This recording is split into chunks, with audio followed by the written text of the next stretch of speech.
is really not possible for a person to become a true Muslim, a true mu'min, without seeing the Prophet Muhammad sallallahu alayhi wa sallam in front of him in everything that he does. This is very important. We need to read in the seerah, we need to read about the character of the Prophet. Assalamu alaikum, peace be with all of you. I'm actually here with a very distinguished guest here in Sydney at the Mission of Hope conference.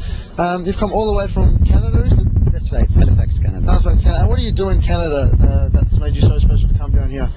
Well, I'm not so special, but professionally speaking, I am a professor teaching both in the departments of management as well as the religious studies, where I teach a number of courses about Islam. What did you think of the speakers, Jamal, Badawi or Brother Anas Al-Tikriti? They're all, mashallah, very good. I guess I have a personal favourite, strong leaning towards Jamal Badawi. He was excellent, mashallah. We gained a lot of knowledge. May Allah reward him immensely. Well, you're very well known amongst the Muslim community, not only in Sydney and Melbourne and across Australia, but across the world. But also you're quite well known in Canada because you started a television program that ran for 350 episodes, is that right? That's right. This was a program taped in cable station, local cable station, and the intent essentially was to promote better understanding between Muslims and their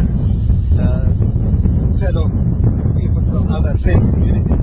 We're just about to be blown away. Here we are at the National Theatre in St Kilda, and we've got the privilege of interviewing Brother Anas Al-Tikriti from the UK. Born in Iraq, he's been a media figure for the last decade, being on CNN, Al Jazeera, several others. He's a founder member and ex-president of the Muslim Association in Britain. So without further ado, let's go meet him. My claim to fame basically is that my father went to school with Saddam Hussein. I'm a Tikriti, you see. My surname's Hussein, so... Absolutely. Well, you see, I'm from Tikrit, and he's a Tikriti, and I'm a Tikriti. My father went to school with him for a few years, and my grandfather was the head teacher of the school. So my claim to fame was the fact that until very recently, my grandfather was the only man in the world to have slapped Saddam Hussein around a few times at his time. Do you have a family? Do you have many kids? I have 5 children and 15 grandchildren so far. Any great-grandchildren? Not yet, I'm not that old. I think it's terrific to see a scholar of the level of Jamal Badawi. And how many wives do you have? One. Okay, only one. Intention, and never had any intention but one. So his wife's probably listening to this and very pleased to hear that. I'm not saying that for fear of my wife, but in reality. You helped mobilise 2 million people for a peace rally. When was that? This was in 2003. I have to say that taking down the names of 2 million people was something that took quite a lot of time. One thing that is rather interesting is that some of the Egyptian, when they speak about J, they put it G. So instead of Jamal, which is phonetically correct, for example, they Gamal.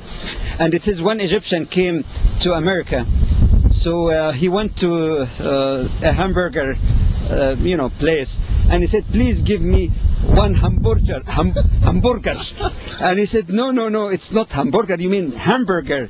He said, yes, excuse me, because I am a stringer.